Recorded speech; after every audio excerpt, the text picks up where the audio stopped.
Oke, shalom, selamat malam. Warga Iman Rasuli dan Bola-Bola Inyo Manis malam hari ini ketemu lagi dengan kursus Teologi Murtadi Mu'alaf ke-43. Di kursus Murtadi Mu'alaf ke-43 kita masuk ke sebab musabab diadakannya Konsili Nikea ke-325 dan tanpa disadari bidat yang pertama kali ditolak dalam konsili ekumeni sedunia ini muncul di dalam teologi Islam Mu'tazilah. Seperti apa? Yuk kita akan mulai kajian materi malam hari ini. Pertama, asal sebabnya diadakan konsili Nikea itu karena seorang imam presbiter Arius mengajarkan suatu ajaran yang aneh. Dia mengajarkan bahwa Allah pernah tidak punya firman. Ucapan yang sangat terkenal yang dia ucapkan adalah ada waktu di mana Allah tidak punya firman. Jadi di dalam ajarannya Arius, firman Allah itu baru ada setelah diadakan oleh Allah. Pernah ada waktu di mana Allah tidak punya logos. Ini pernyataan Arius yang sangat terkenal. Nah, akibat pengajarannya itu, bahwa Allah pernah tidak punya firman, logos itu, firman Allah adalah ciptaan, ini yang menjadi polemik. Ajarannya Arius ini karena dia mencampur adukan ajaran iman Kristen yang mewarisi ajaran Rasuli dengan mengawinkan dengan filsafat Yunani bahwa Yang Maha Esa itu, dari Yang Maha Esa keluarlah secara emanasi logos. Jadi logos itu suatu makhluk ilahi di bawah Yang Maha Esa, yang mana kejadiannya itu disebabkan oleh proses penciptaan secara emanasi.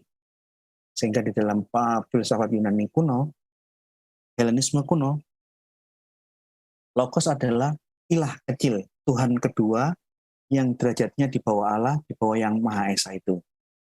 Nah, pemikiran-pemikiran logos filsafat Yunani Neoplatonisme ini yang dipaksakan masuk di dalam kekristenan. Karena dia mengajar kemana-mana, memiliki beberapa pengikut, banyak pengikut, ajaran yang aneh ini direaksi langsung oleh pemimpin gereja tertinggi di Mesir dari Alexandria, yaitu Alexander dari Alexandria. Patriark atau Paus Alexander dari Alexandria memanggil Arius, mengkoreksi dan menegur ajarannya keliru. Tapi Arius tidak mau dengar apa instruksi, teguran, kritik, larangan dari Patriark Alexander. Akhirnya Patriark Alexander mengadakan konsili lokal. Jadi ada konsili lokal di internal gereja-gereja Mesir. Di tahun 318, Patriark Alexander memanggil semua uskup-uskup di bawah yurisdiksi gereja Alexandria kumpul untuk mengadili ajaran sesatnya Arius. Intinya, semua uskup sepakat bahwa ajarannya Arius ada waktu di mana Allah pernah tidak punya firman, alias logos firman Allah adalah ciptaan makhluk, ditolak oleh konsili lokal di konsili lokal Alexandria tahun 318. Nah, pasca konsili ini ditegaskan firman Allah itu satu dengan Allah. Tidak mungkin firman Allah adalah ciptaan. Dia khatim. Allah ada sejak kekal, demikian juga firman Allah yang satu di dalam Allah. Dia khatim sampai baqo. Firman Allah karena satu di dalam Allah, dia ada dalam Allah, dia keluar dari Allah, maka firman Allah dengan wujud Allah itu tidak bisa dipisahkan. Jadi mustahil ajaran Arius bisa diterima gereja Mesir dalam konsili lokal menolak mentah-mentah ajaran presbiter Arius bahwa ada waktu di mana Allah belum punya firman. Ditolak. Nah, penolakannya ini, Arius ini memang membangkang, membandel. Memang ciri ajaran sesat itu kalau dia salah ditegur, karena dia sombong, dia tidak mau menerima teguran dari hierarki yang ada di atasnya, tidak mau menerima teguran dari para senior-senior tentang kekeliruan ajarannya, malah dia menyulitkan anak buahnya sehingga terjadi konflik fisik. Baku pukul di Alexandria, di gang-gang di jalan-jalan Alexandria itu baku pukul antara kelompoknya Arius yang ngotot bahwa firman Allah itu pernah tidak ada. Logos itu baru ada setelah diadakan Allah. Konflik dengan yang mengikuti ajaran rasuli dari pihak Patriark, dari pihaknya Alexander dari Alexandria. Nah, karena penolakannya sampai terjadi konflik fisik, meluas kemana-mana, Arius minta tolong, mencari dukungan kampanye, minta dukungan ke sesama uskup yang mungkin bisa diraih, bisa dipengaruhi. Dia pergi ke Kaisarea, dia mempengaruhi Eusebius. Eusebius, sejarawan gereja itu, dipengaruhi oleh Arius, dan awalnya dia mendukung.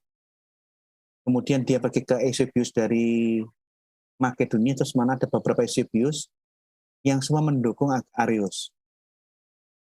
Nah, karena ada dukung-mendukung, Arius pergi keluar dari Mesir ke Palestina.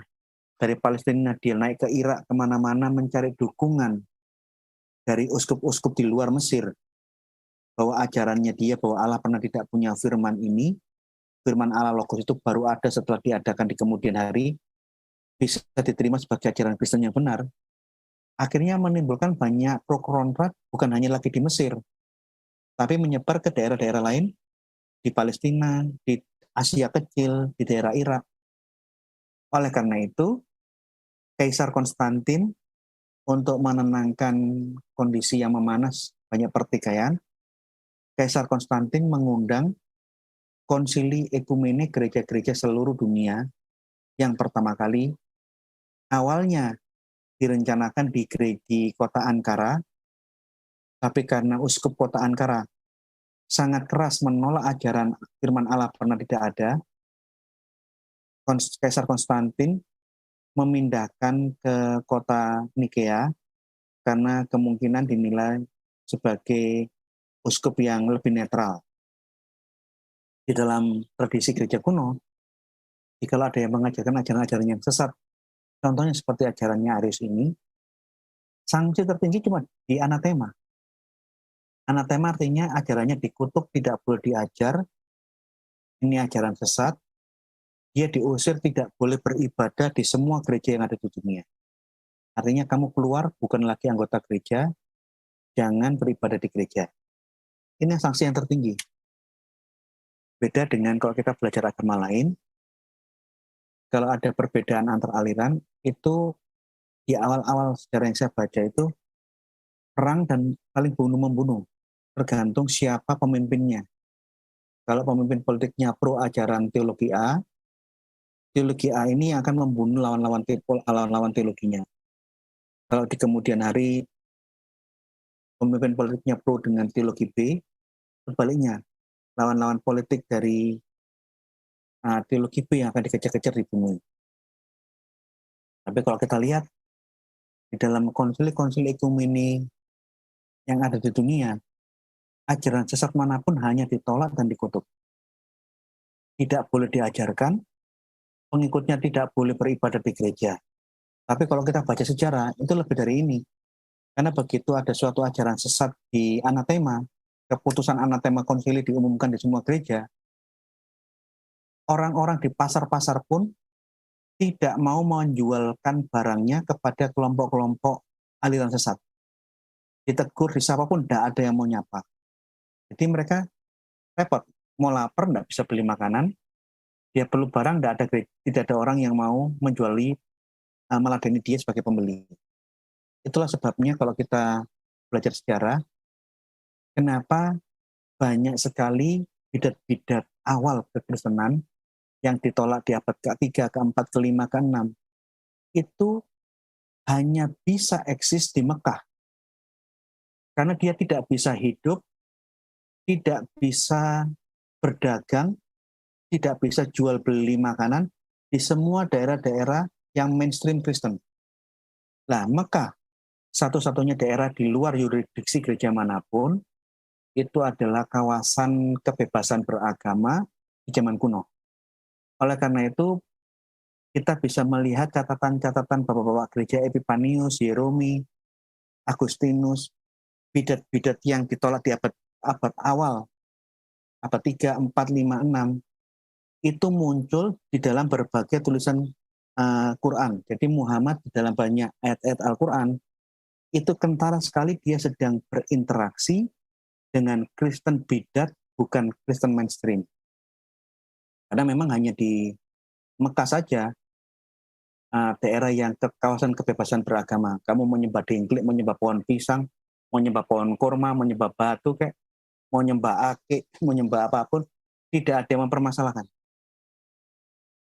Selain di Mekah, kamu ke Damaskus, ke Palestina, ke Mesir, ke Syria, ke Iran, Irak, ke Asia kecil, kamu tidak bisa berjual beli, tidak bisa makan, tidak ada yang mau jual barang ke kamu. Begitu aliran sesatmu dinyatakan terkutuk. Ini kalau kita belajar sejarah ya. Nah, contoh, kalau di dalam Kristen sanksinya di awal-awal sejarah gereja kita bisa amati, hanya ditolak, diusir. Kalau di dalam Islam beda.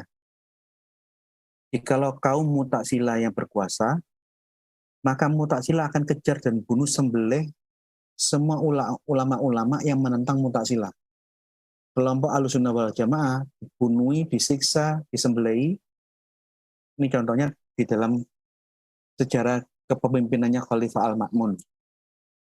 Tapi sebaliknya, jikalau pemimpin Islam berikutnya sudah tidak lagi berhaluan teologi Mu'tazilah, berhaluan teologi Ahlussunnah wal Jamaah, percaya ilmu kalam, berbalik, pemimpin-pemimpin ulama-ulama Mu'tazilah dikejar-kejar, dibunuhi, dipenjara, dipukul, dibunuhi. Jadi gelombang balik pembantaian dan menghabisi kelompok Mu'tazilah itu mulai terjadi di cucunya Khalifah Al-Ma'mun. Jadi Khalifah Al-Ma'mun punya cucu itu Khalifah Mutawakil Alalah. Di zaman Khalifah Mutawakil inilah gelombang keberpihakan kepemimpinan Islam berubah dari berhaluan Mu'tazilah berganti menjadi kelompok yang Ahlussunnah yang percaya bahwa Quran itu kekal. Sebelumnya semua percaya Quran itu makhluk ciptaan, firman Allah itu ciptaan. Ini kalau kepingin tahu tentang sejarah perkembangan teologi Islam awal, ada dua buku yang saya sarankan. Sebelah kiri ini tulisannya Jalaluddin Asyuti, Thariq al-Khulafa. Yang sebelah kanan ini Asyarastani, Al-Milal wa Al-Nihal. Al-Milal wa Al-Nihal ini buku tulisannya Asyarastani tentang berbagai macam aliran-aliran di dalam Islam, aliran-aliran bidat Islam. Jadi kita lihat, Kristen hanya dipanggil mengajar sesat, diadili, diperiksa, dikoreksi. Kalau dia keras kepala tidak mau menerima ajarannya, dikutuk dan dinyatakan sesat. Cuma itu aja. Tapi kita akan lihat catatan sejarah yang agak berbeda. Kalau kesesatan itu terjadi di dalam dunia Islam, di awal-awal catatan-catatan Islam kuno, Islam klasik, kita akan lihat banyak sekali pertumpahan darah. Yuk, kita lihat ya. Di dalam Thariq al-Khulafa, sejarah para khalifah, dalam halaman 378, 379, ini masa keemasannya Mu'tazilah. Mu'tazilah itu teologi Islam awal yang memimpin kekhalifahan Islam selama 350 tahunan. Mereka percaya sekali bahwa Quran itu firman Allah. Karena firman Allah bukan Allah, maka firman Allah Quran itu adalah ciptaan. Jadi buku, kitab suci Al-Quran itu benar-benar makhluk.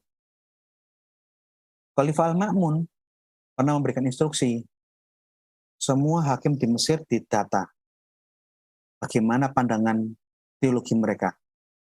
Coba lihat yang di garis bawah ini.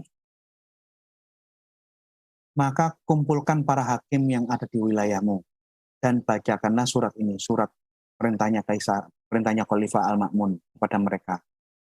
Lalu ujilah mereka dengan apa yang mereka katakan, sehingga tersingkap keyakinan mereka tentang apakah Al-Quran itu makhluk, apakah Al-Quran itu sebuah ciptaan dan baru, atau tidak. Tolong kamu kasih tahu, kamu teliti semua hakim-hakim muslim, ulama-ulama di seluruh daerah, pandangan teologinya mereka tentang Al-Quran ini apa? Apakah percaya Quran itu sesuatu yang baru ada, Quran itu tidak kekal, Quran itu tidak kadim apa tidak? Dan beritahukanlah kepada mereka bahwa saya, Khalifah Al-Ma'mun, tidak pernah minta pertolongan dalam perbuatan saya. Dan saya tidak pernah mempercayai orang-orang yang tidak berpegang teguh dengan agamanya. Ini bahasa yang lain itu kira-kira begini. Bilang sama mereka ya, apa yang akan saya akan kerjakan. Saya tidak minta pertimbangan siapapun. Saya akan habisi siapapun orang yang menyimpang dari agama. Ini pengertian yang lain dari bahasa ini ya. Kita lanjutkan.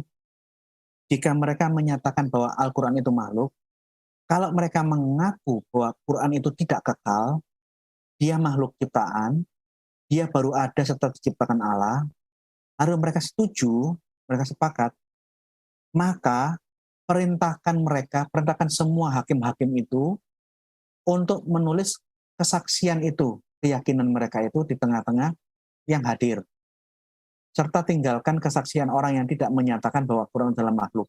Dan cari mana orang yang mengatakan Quran itu kekal khotim, bukan makhluk. Cari. Lalu tuliskan kepada saya apa yang dikatakan para hakimmu dalam masalah yang telah kami bincangkan dan dalam semua masalah yang kami serahkan kepada mereka. Jadi, laporkan semua hasil pengecekanmu ke semua ulama-ulama muslim. Siapa yang percaya Quran makhluk, laporkan. Siapa yang tidak, laporkan. Yang mengakui Quran itu baru ada. Quran itu baru ada setelah diciptakan oleh Allah.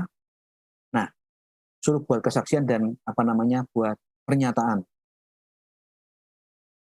Konsekuensinya bahaya ini. Kalau sampai ada ya ulama yang ngotot bahwa Quran itu bersifat kekal, khotim, dia tidak pernah diciptakan, bukan makhluk, bahaya. Kita lihat, nah apa yang akan dilakukan Khalifah Al-Ma'mun di halaman berikutnya, di halaman 380.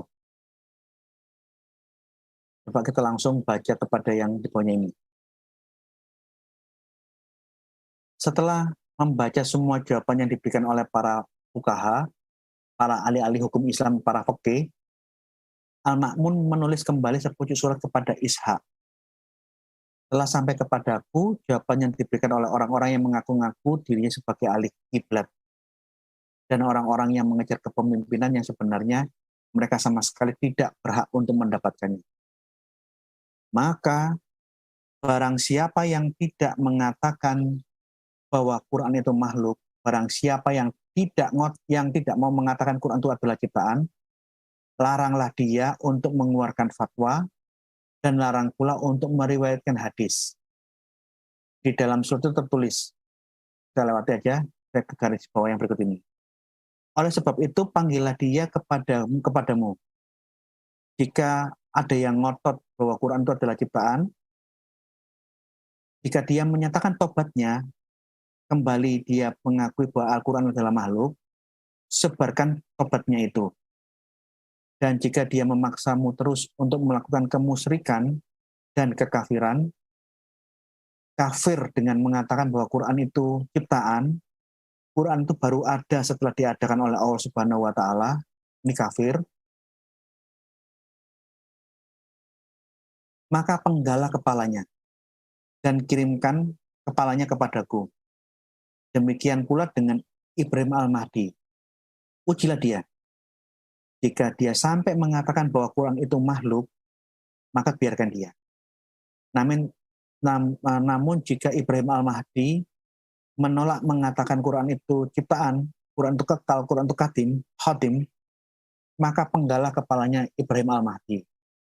Jadi kalau kita baca di dalam bukunya Turk Al-Khulafa, terjadi pembantaian, penyiksaan, di penjara, dipukuli, disalib, dilempari batu, disembelih, oleh khalifah-khalifah yang berhaluan Mu'tazilah.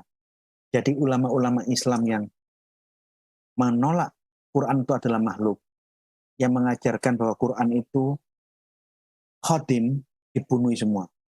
Ini tercatat di dalam catatan sejarah yang ditulis oleh Jalaluddin Asyuyuti, Tariq al-Khulafa. Kita kembali ke Kristennya. Nah, Arianisme itu, ajaran oleh Arius, dia itu kebingungan mencampur adukan antara inkarnasi Sang Firman menjadi manusia dengan hakikat firman Allah itu sendiri yang satu di dalam Allah. Karena ada tumpang tindih memahami inkarnasi Sang Firman, Firman menjadi manusia dengan hakikat firman Allah yang satu di dalam Allah. Ini tumpang tindih, dia keliru. Muncullah pemikiran menggunakan pandangan Helenisme bahwa Logos itu diciptakan keluar dari Allah.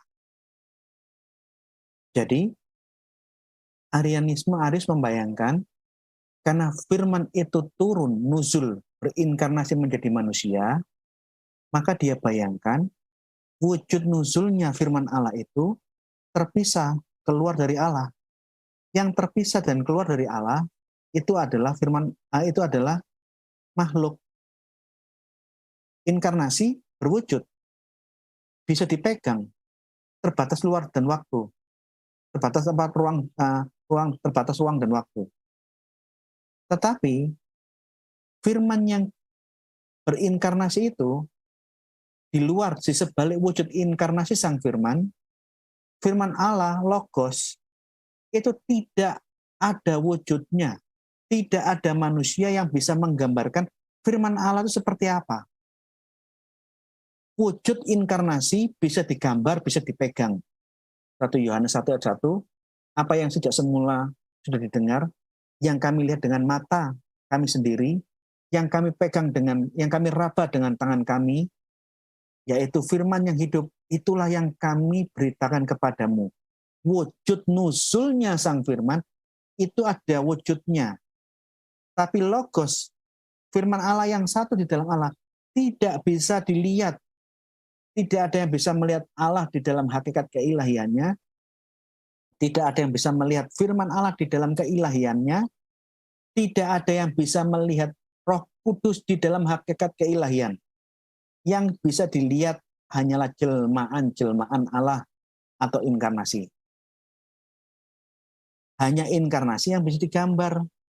Firman Allah yang asli tidak ada gambarnya dan tidak tahu bagaimana gambarnya. Teolog mana yang bisa menggambarkan firman Allah? Seperti apa bentuknya? Tidak ada yang tahu. Yang bisa digambar itu wujud lukisan Yesus, wujud nuzulnya Sang Firman. Ini yang bisa digambar. Tapi firman Allah itu sendiri tidak bisa digambar, tidak ada yang tahu.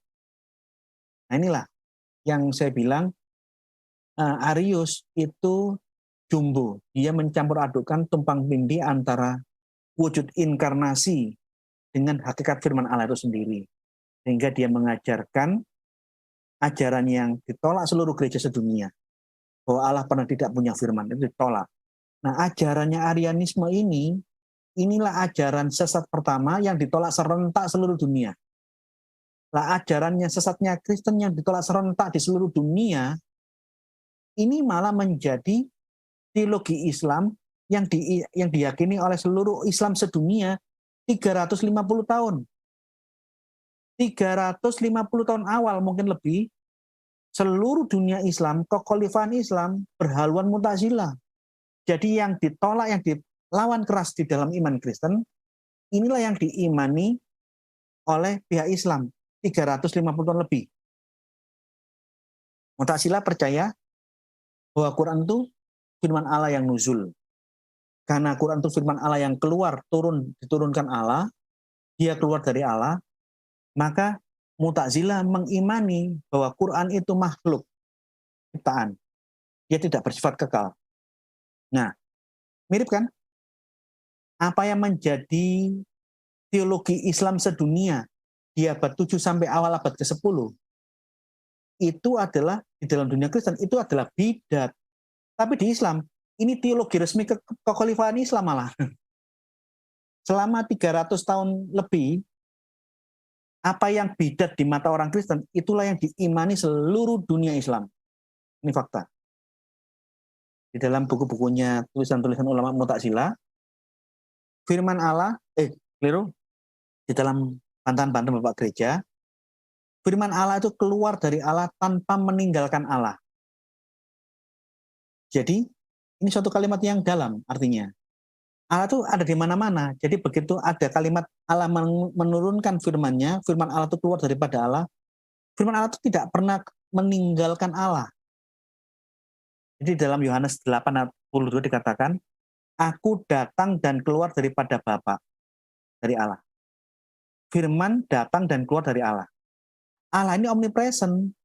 Firman Allah yang ada di dalam Allah tidak mungkin keluar dalam pengertian terpisah dari Allah. Ini yang di dalam tulisan Bapak-Bapak Gereja, keluar dari Allah tanpa meninggalkan Allah. Karena Allah itu omnipresent. Ini iman Kristen. Jadi, karena Allah itu omnipresent, firman Allah itu keluar, logos itu keluar dari Allah tanpa pernah meninggalkan Allah.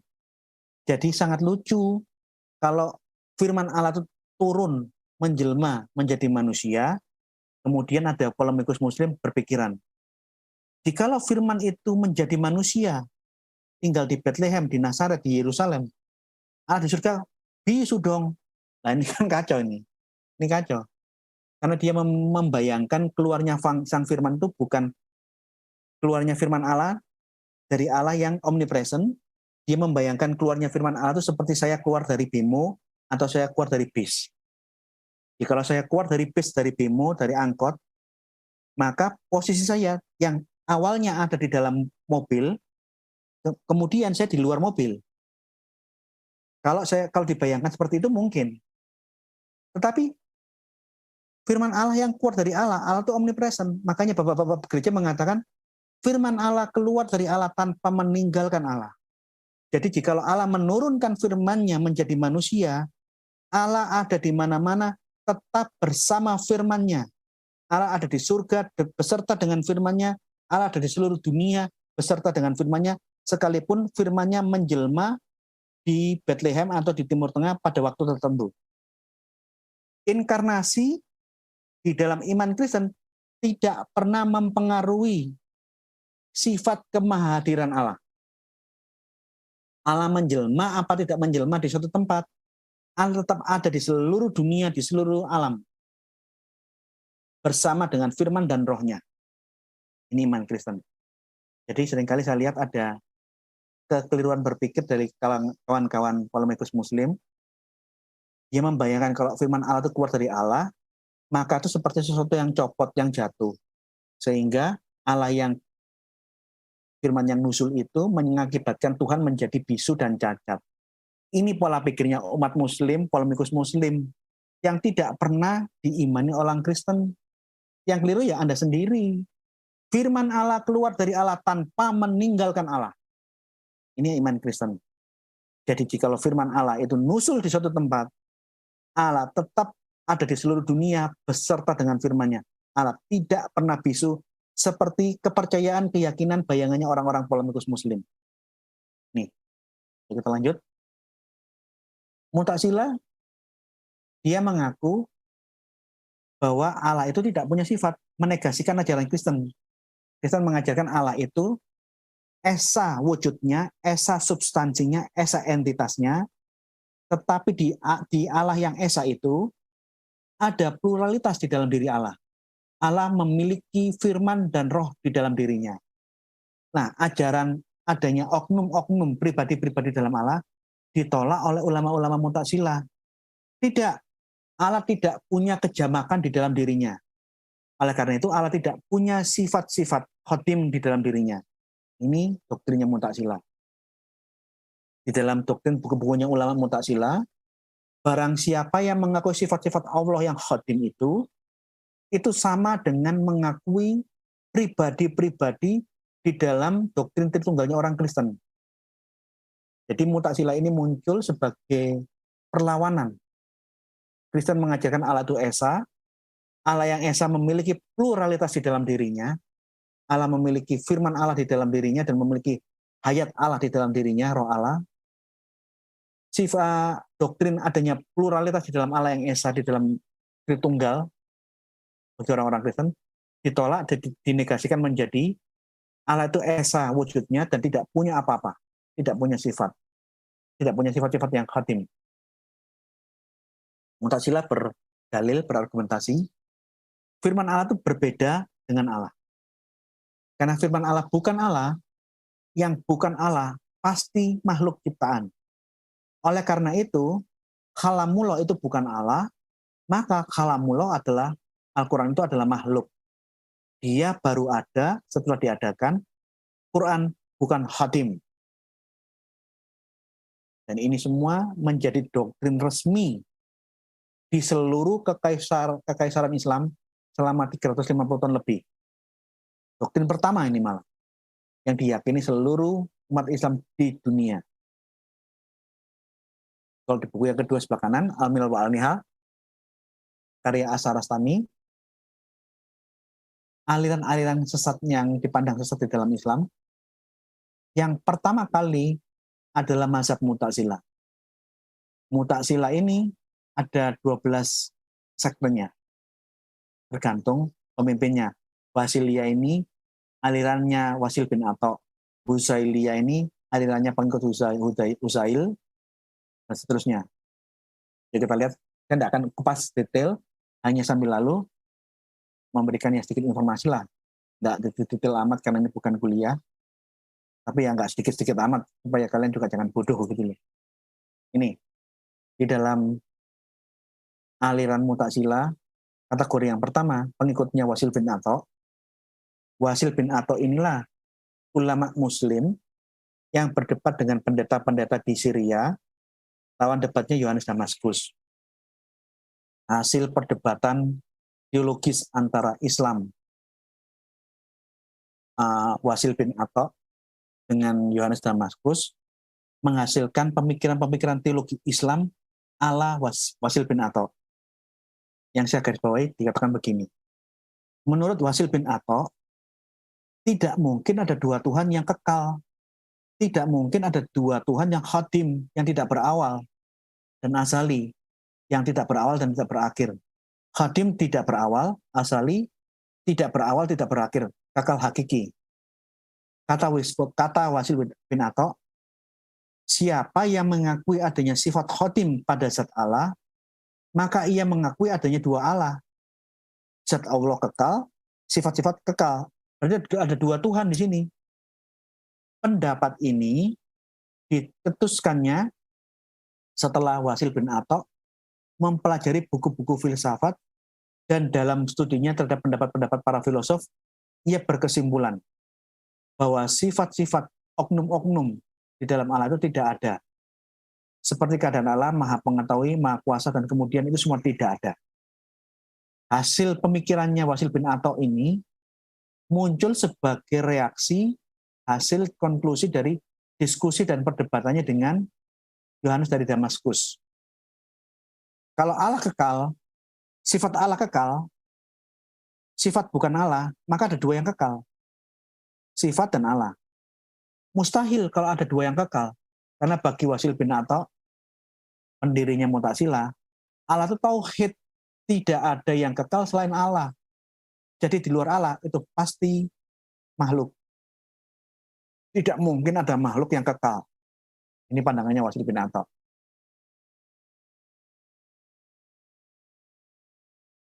Ini yang saya bilang dalam bahasa Jawa ini, ora becus keselak becus, maksudnya belum mampu tapi sudah ingin diakui lah, ingin tampil dan diakui orang. Jadi belum mumpuni tapi sudah ingin maju ke depan publik untuk mencari pengakuan. Ora becus keselak becus.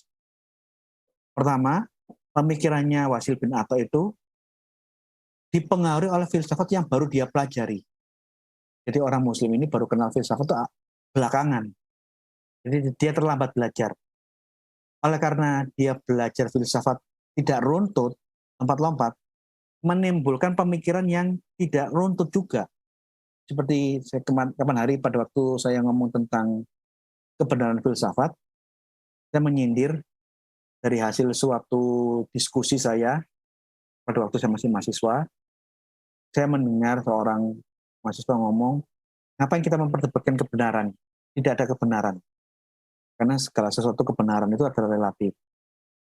Kemudian saya tanya, kalau tidak ada kebenaran, masing-masing bisa memberikan ukuran kebenarannya sendiri-sendiri, relatif. Maka yang saya tanyakan, pernyataanmu ini benar apa tidak?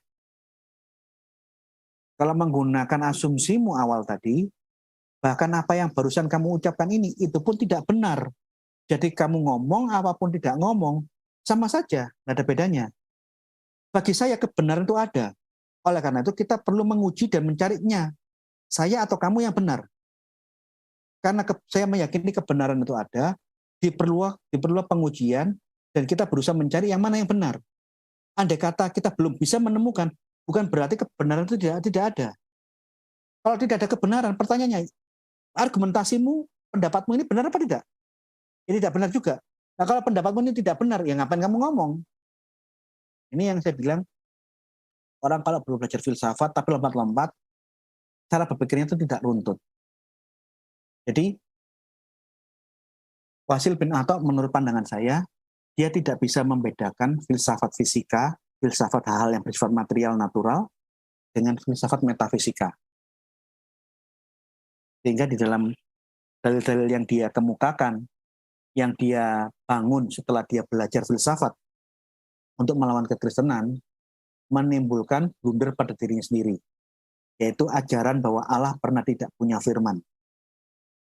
Nah begitu Wasil bin Atta, karena dia menggunakan asumsi filsafat demi melawan kekristenan, dan dia mengajarkan Allah pernah tidak punya firman, firman Allah adalah ciptaan, Al-Quran adalah ciptaan.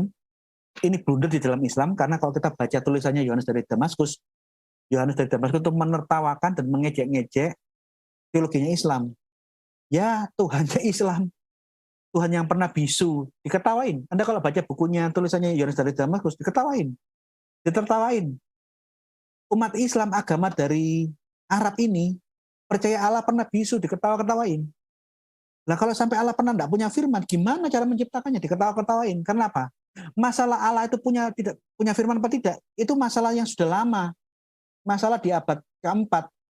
Masalah bidat Arius di abad keempat di dalam dunia kekristenan. Nah Islam muncul di abad ke-7 ke-8, mengajarkan bidat Kristen yang ditolak seluruh gereja di abad keempat. Terlambat 400 tahun kamu.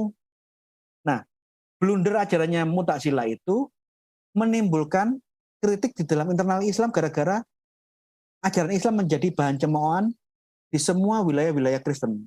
Tuhannya pernah bisu, Tuhannya pernah tidak punya firman. Akhirnya muncullah penentangan Mu'tazilah di dalam diri Islam. Yang awalnya berdialog, berdebat dengan Kristen, sekarang ditambah Mu'tazilah ribut sesama Islam. Bukan lagi hanya dengan Kristen, tapi dia dapat lawan di dalam internal Islam sendiri. Ini Abu Huzail yang alirannya disebut Huzailiyah, ini salah satu tokoh Mu'tazilah yang lain. Dia mengatakan ini, menurut Abu Huzail, kalau mengakui sifat-sifat Allah itu sama saja mengakui oknum-oknum ketuhanan dalam ajaran Nasrani, mengakui pribadi-pribadi ilahi di dalam Tritunggal, atau sekurangnya dikatakan sifat itu adalah hal, ada sesuatu yang dapat dikatakan ada atau tidak ada. Ketiga, menurut Abu Huzail, ada sebagian kalam Allah yang tidak mempunyai tempat seperti kun. Ada sebagian kalam Allah yang tidak mempunyai tempat seperti kun. Ini bahasa yang agak sulit ya bagi orang-orang Kristen, saya terjemahkan yang lebih gampang ya. Pada bagian ketiga pandangannya Huzail, kalam Allah itu dia tidak bisa mencipta. Dia tidak memiliki kemampuan mencipta apapun. Quran, kalamullah, tidak mempunyai tempat seperti kun. Al-Quran tidak memiliki kemampuan to create something. Dia tidak bisa mencipta apapun. Dan sebagian kalam Allah yang mempunyai tempat seperti amar, nahi, berita, dan sebagainya, menurutnya perintah menciptakan bukan amar taklifi, pembebanan. Di dalam poin ketiga itu yang dimaksud oleh Husserl itu dalam bahasa yang saya sederhanakan, Husserl berpendapat Al-Quran Kalamullah tidak bisa mencipta apapun. Dia tidak punya tempat seperti kun. Kalau firman Allah kun fayakun, jadi maka jadi, firman Allah Quran tidak bisa mencipta apapun. Karena dia tidak bisa mencipta apapun, maka bagi pandangannya Husserl, Quran tidak bisa buat mujizat, Quran tidak bisa menciptakan apapun, maka dalam pandangannya Abu Husserl, tokoh Mu'tazilah, Quran adalah makhluk. Mu'tazilah, doktrinnya Al-Quran itu bukan khodim, dia adalah makhluk ciptaan. Dia tidak bisa mencipta. Seperti Allah menciptakan alam semesta, kun fayakun. Quran tidak bisa menciptakan apapun, Quran tidak bisa membuat mujizat apapun. Oleh karena itu, Quran bukan Allah. Yang bukan Allah adalah ciptaan. Ini pandangannya Mu'tazilah. Saya hanya mengeluarkan dua pandangan tokoh-tokoh Mu'tazilah. Yang lainnya sih ya 11-12 lah. Saling melengkapi ya, tapi intinya sama aja. Yang bukan Allah pasti ciptaan. Quran bukan Allah, Quran tidak bisa mencipta, maka Quran pasti makhluk. Ini pandangannya Mu'tazilah. Dan apa yang ditulis oleh kutipan-kutipan tadi di Tariq al-Khulafa dan Al-Milal wa Al-Nihal tulisannya Asy-Syarastani, sebagian saya sudah tulis di sini, di dalam buku saya yang Dialog Tritunggal. Jadi kalau Bapak Ibu mau beli seri buku-buku tulisan saya, mau tahu pengaruh doktrin Kristen dan ajaran-ajaran bidat Kristen yang mempengaruhi Islam, Anda bisa baca di dalam, khusus untuk tentang sifat-sifat Allah, ada di dalam Dialog Tritunggal ini. Nih, daftar isi dalam buku yang saya tulis. Saya tunjukkan pendeta-pendeta di Irak, di Syria, Kristen, yang berdebat dengan ulama-ulama Muslim, kaum Mu'tazilah. Perdebatan mereka, tulisan mereka saya data. Termasuk penolakan pihak ulama-ulama Islam awal. Siapa yang menjadi lawannya Ammar al-Basri, siapa yang berdebat dengan Abu Raita, Al-Tikrit, siapa yang berdialog dengan Katolikos Timotius al-Awal, semua saya tuliskan. Bagaimana perkembangan Mu'tazilah awal, bagaimana penentangannya Mu'tazilah dan segala macamnya. Bagaimana teologi-teologi Kristen memberikan pengaruh warna ke dalam ajaran teologi Islam Mu'tazilah, termasuk reaksi internal Islam dari golongan Ahlussunnah wal Jamaah yang melawan Mu'tazilah, itu pun tidak jauh dari bayang-bayang ajaran teologi Kristen. Yang semua ini saya jabarkan berdasarkan tulisan-tulisan pengakuan Imam Asy'ari sendiri. Bahwa Imam Asy'ari mengakui bahwa Mu'tazilah dipengaruhi oleh kekristenan.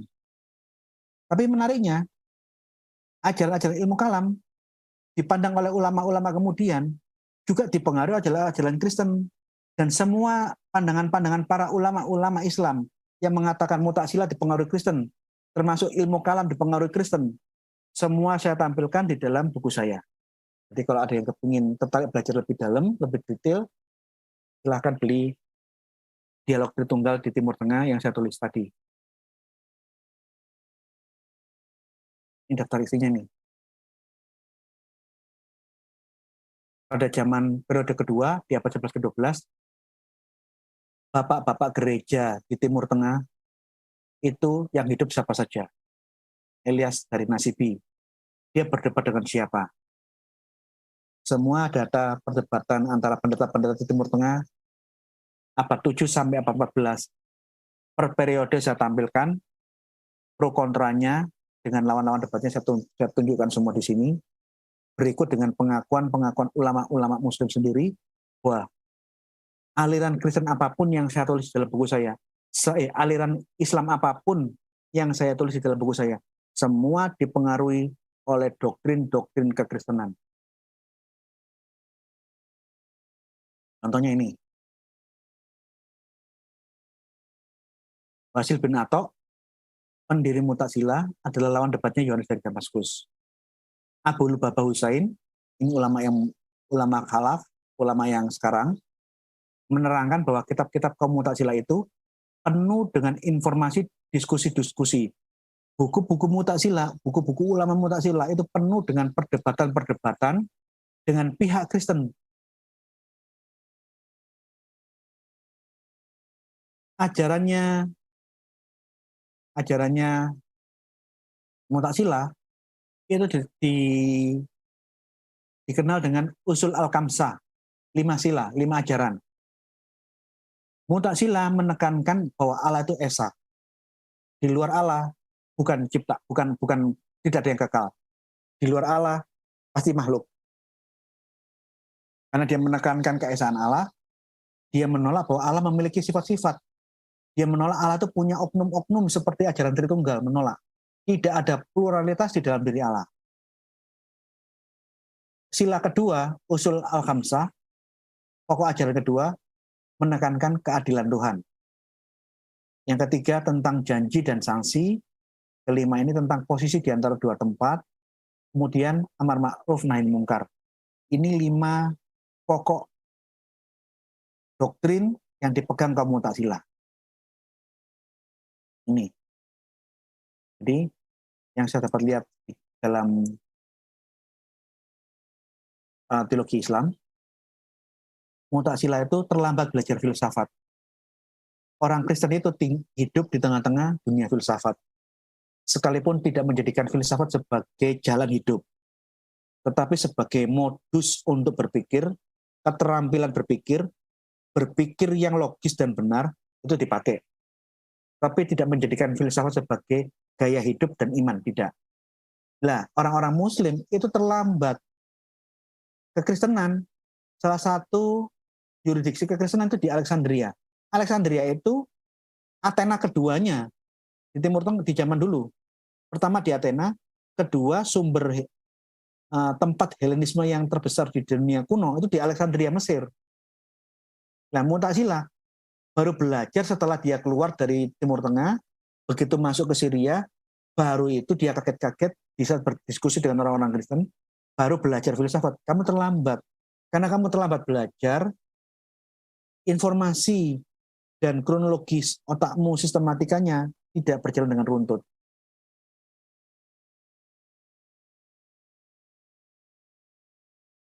Di dalam iman Kristen, firman Allah bisa dibedakan dengan Bapa. Allah dan firman Allah dapat dibedakan. Tetapi firman di dalam iman Kristen itu ada di dalam Allah. Sekalipun dapat dibedakan, firman Allah yang satu di dalam Allah tidak mungkin dipisahkan. Yohanes 1 ayat 1 dapat diterjemahkan, and the word is in God. Dan firman adalah Allah itu dapat diterjemahkan, dan firman ada di dalam Allah. Kalau kita melihat bahasa aslinya, kai hologos and the word, and prostonteon, and the word is with God or is in God. Di dalam Yohanes pasal 8:42, firman itu keluar dan datang dari Allah. Artinya, Allah dan firman itu tidak mungkin terpisahkan, dia itu satu. Karena firman itu satu substansi berada di dalam entitas Allah yang esa, maka dengan tegas Yohanes pasal 1 ayat 1, dan firman itu adalah Allah. Jadi tidak ada dua Allah. Karena firman itu satu di dalam Allah yang esa, bukan di luar Allah. Karena firman itu ada di dalam Allah, dia satu substansi, satu esensi, sehingga dengan tegas Alkitab mengatakan, dan firman itu adalah Allah. Oleh karena itu, atas dasar ayat-ayat Alkitab dan tradisi rasuli, konsili para uskup di Alexandria tahun 318 menolak ajaran Allah pernah tidak punya firman. Yang mana keputusan konsili lokal ini tidak diterima oleh Arius, mengakibatkan pertikaian meluas, sampai akhirnya dipanggil oleh Kaisar Konstantin, mengumpulkan seluruh uskup sedunia untuk membahas ajaran Arius. Jadi yang menjadi masalah, saya seringkali melihat orang-orang Muslim di Facebook ataupun di mana-mana mengkampanyekan bahwa nggak hanya di Facebook ya, di buku-buku kecil-kecil, buku-buku polemik, mereka menyanjung-nyanjung Arius bahwa tokoh bidat yang mengajarkan Allah pernah tidak punya firman, itulah kekristenan tauhid yang sejati. Tahu dari mana? Tuhan yang pernah cacat, Tuhan yang pernah bisu dibilang tauhid. Wah, ini kan ada tingkat kebodohan yang parah sekali di dalam kelompok polemikus Muslim. Bidat Mu'tazilah di dalam Islam dianggap tauhid. Jadi kalau mengatakan Arius di dalam zaman sekarang itu sama dengan saksi Yehova yang mengajarkan Yesus adalah ciptaan, sejajar dengan Unitarian dan Oneness. Kalau saya mengajarkan Oneness, saksi Yehova dan Unitarian itu tauhid, itu sama dengan berarti kamu sepakat dong dengan Mu'tazilah.